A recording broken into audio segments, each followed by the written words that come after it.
Me and my dad figured out how to make a electronic playground circuit, and right now we are doing sound.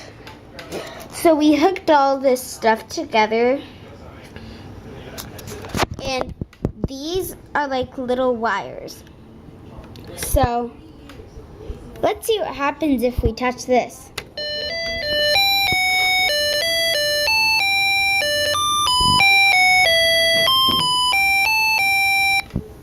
And Emily, it picks up any vibration, including sound vibration, so we don't even have to touch it.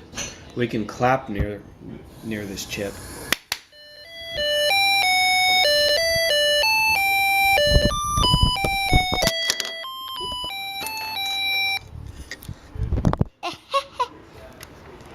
So what this one was learning how to use electricity and sound too.